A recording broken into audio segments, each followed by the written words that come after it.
Theosophy defined by William Quan Judge.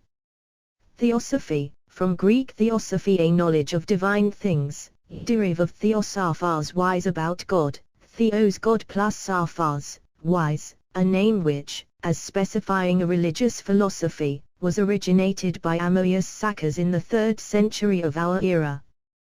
The body of ethical, philosophic, and scientific doctrines to which that title applies is, however, as old as humanity itself, and contains everything that is true in all other and later systems.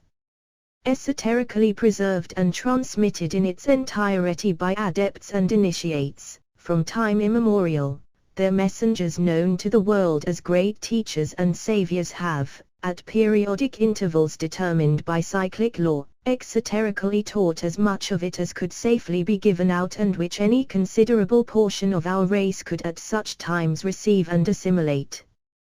Theosophy teaches a knowledge of the laws governing the evolution of the universe. It is not based upon assumed divine revelation, but upon consciousness.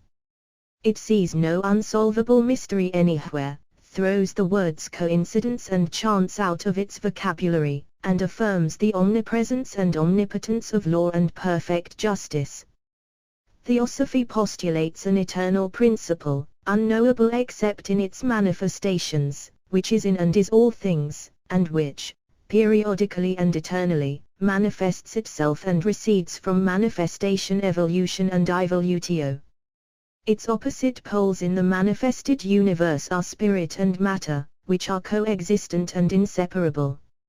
In manifesting itself, the spirit-matter differentiates on 7 planes, which are of progressive density down to that within our sensuous perception, the substance in all being the same, but differing in the proportions of its 2 compound elements.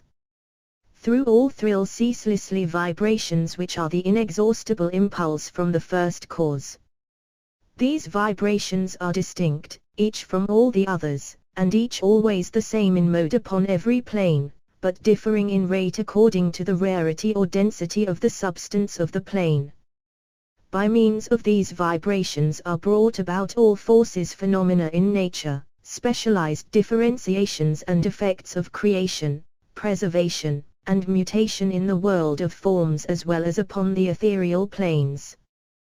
Thus every atom of the universe is infused with spirit, which is life in one of its phases of manifestation, and endowed with qualities of consciousness and intelligence, likewise phases of the spirit in conformity to the requirements of its differentiation. On the lowest material plane, which is that of humanity, the spirit focalizes itself in all human beings who permit it to do so. Its rejection is the cause of ignorance, from which flow all sin, suffering, and sorrow. By its conscious acceptance man becomes partaker of the divine wisdom, one with the gods, entering into possession of an ever-increasing power of consciousness, and attains oneness with the Absolute. This is the ultimate destiny of all beings, hence Theosophy affirms the perfectibility of the race and rejects the concept of innate irregenerable wickedness. From the Theosophic point of view, the world is compounded of the egos or individual spirits, for whom it emanates from the divine will, and its evolution is due to the impulse imparted by its spiritual element, that force manifesting itself from the beginning in the primary conditions of life far below the sentient stage and having in the evolvement of higher forms, including man, the guidance and direction of intelligent, perfected beings from other and older evolutions. Hence man is deemed a conscious spirit, the flower of evolution, while below him, in the lower kingdoms, are other less advanced classes of egos, all, however, on the way of ascent to the human stage, which they will eventually reach when man has gone on still higher. The perfecting of self-consciousness is the object of evolution. By this man is enabled to reach more exalted stages of existence. And his conditioned mortal life is for the purpose of affording him experience by which that self-consciousness may be developed and cognition of the spirit attained. Man is a spirit and requires vehicles with which to come in touch with all the planes of nature included in evolution, and it is these vehicles that make of him an intricate, composite being, liable to error, but at the same time able to rise above all delusions. He is in miniature the universe, for he is, as spirit, manifesting himself to himself by means of 7 differentiations. Therefore he is characterized in Theosophy as a septete or sevenfold being. His immortal being comprises a trinity, spirit, Atman, the spiritual soul or discernment, buddhi, and mind, manas. This triad requires as vehicles or instruments through which to operate and gain cognition in matter 4 lower mortal principles. These are, the animal passions and desires, unintelligent and productive of ignorance through delusion, karma, the life energy, jiva, the astral body, ligasarara, which is the connecting link between the ethereal principles and the corporeality, and, finally, the physical body, sthulasarara. The principle designated as jiva is a special differentiation for the irjasic of the human being from the great praic ocean of the life principle, which is one of the distinctive vibrations already spoken of, and a phase of manifestation of the spirit. It does not cease when the collective entity called man dies, but simply continues its vibrations in the myriad of lives that make up the cells of the body without animating them in harmonious aggregate action. The ligasarara belongs to the astral plane of matter, which, being next above that of our tangible world in refinement of its substance, is just beyond our normal sensuous perception. As the physical body is at death reabsorbed into the material elements whence it was drawn, so the astral body is eventually dissipated in and absorbed by the substance of its plane, but its permanence is much greater than that of the gross body. During life it is from the earliest moment until the last the model upon which are molded the physical molecules of which the body is composed, and through it the life principle is enabled to animate the aggregate mass as a collective entity. These lower 4 principles or sheaths are the transitory, perishable part of man, not himself, but in every sense the instruments he uses given up at the hour of death and rebuilt at every new birth.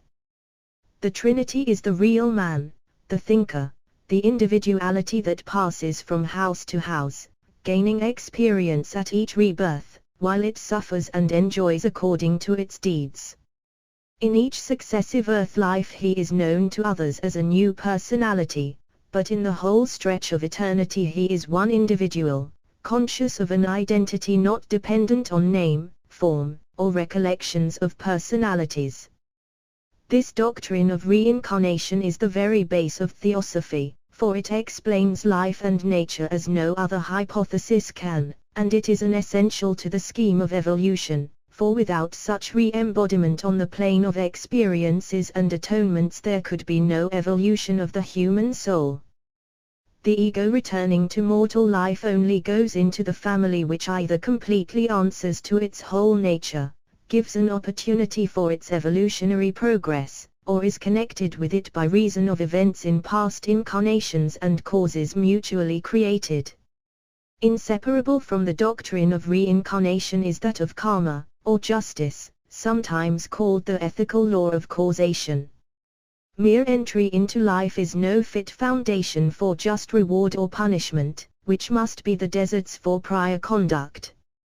But such consequent awards determine entry into life, and with unerring equity establish the sequence of good and evil happenings in requital of the past. Effect is always in cause, and thus the body, brain, and intellectual faculties furnished by reincarnation being products of one's own deserving, become the field from which must be gleaned the harvest planted by acts in the past. The law of karma applies in physical nature as well as in ethics to solar systems, planets, races, nations, families, and individuals. With reincarnation the doctrine of karma explains the misery and suffering of the world, and no room is left to accuse nature of injustice. The misery of any nation or race is the direct result of the thoughts and acts of the egos who make up the race or nation. If they did wickedly in the past, they must suffer the inevitable consequences. To this end they must go on incarnating and reincarnating until the effects they caused have been exhausted. Though the nation thus suffering chastisement should for a time disappear, the egos belonging to it could not leave the world, but would reappear as the founders of some new nation in which they would continue to receive their karmic due. With reference to post-mortem conditions, Theosophy teaches two states of existence somewhat analogous to the Christian purgatory and heaven. The first, immediately subsequent to earth life, is Karmaloka, where the immortal triad takes leave of the lower principles remaining after separation from the body. Thence the ego passes into Devacha. The former is, as its name indicates, a place the astral plane penetrating and surrounding the earth, the latter a state of being, or rather of consciousness. In Karmaloka all the hidden passions and desires are let loose, and enough mentality is retained to make them tortures. When the astral body in which they cohere is disintegrated, as it is in time, they remain a sort of entity in the Karmarupa, a form of still less materiality than the Ligasarara. Eventually this too is said to fade out, leaving only their essence, the skadhas, fateful germs of karmic consequence, which, when the ego emerges from the devachaic state, are by the law of attraction drawn to the new being in which it incarnates. Owing to the law of cohesion between the principles, which prevents their separation before a given time, the untimely dead must pass in Karmaloka a period almost equal to the length life would have been but for the sudden termination. Losing the body has not killed them. They still consciously exist in the astral body, and in the case of very wicked and forceful persons, some executed criminals, for instance, may be even more harmful on the astral plane than they were in life. Prolonged karmalokic existence is no injustice to the victims of accident, since death, like everything else, is a karmic consequence. Finally, it may be said of Karmaloka that it is the last conscious state of the thoroughly evil human souls bereft of the spiritual tie and doomed to annihilation, avaki. Having in life centered the consciousness in the kamic principle, preserved intellect and rejected the spirit, leading persistent lives of evil for its own sake, they are the only damned beings we know. Pure souls speedily pass from Karmaloka to the devachaic state. It is a period of rest, a real existence, no more illusionary than earth life, where the essence of the thoughts of life that were as high as character permitted expands and is garnered by the soul and mind. When the force of these thoughts is fully exhausted, the soul is once more drawn back to earth, to that environment which will best promote its further evolution. No new ethics are presented by Theosophy, as it is held that right ethics are forever the same. But in the doctrines of Theosophy are to be found the philosophical and reasonable basis of ethics and the natural enforcement of them in practice.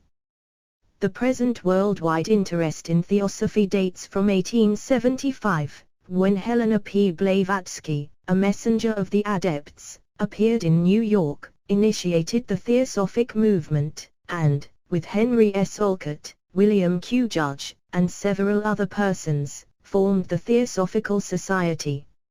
Other revivals of the ancient doctrine, occurring in the last quarter of each century during several hundred years past, are matters of historic record, but, as their times were not propitious, they amounted to little in their effect upon humanity at large compared with the importance this one has attained.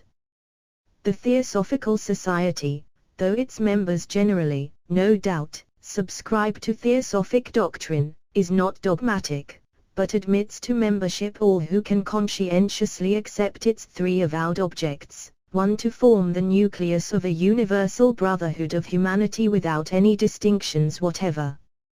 2. To promote the study of ancient and modern religions, philosophies, and sciences. 3. To investigate unexplained laws of nature and the psychical powers of man. Starting with a membership of 15 persons in 1875, it has spread all over the globe, Until now it has hundreds of branches scattered through all the civilized and even the semi-civilized countries, and counts its members by thousands. Beyond its organization in importance, however, is the wonderful influence of theosophic teachings in coloring the literature, thought, ethics, and even scientific progress and religious expression of the world. The size of the society gives but a very imperfect idea of the extent of its work.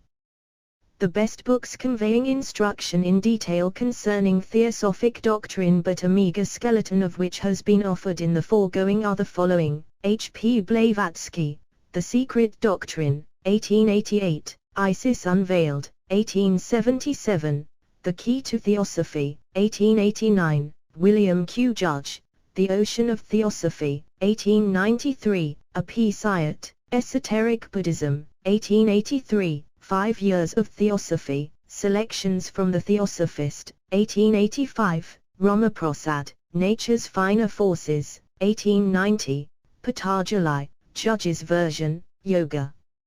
Aphorisms, 1889,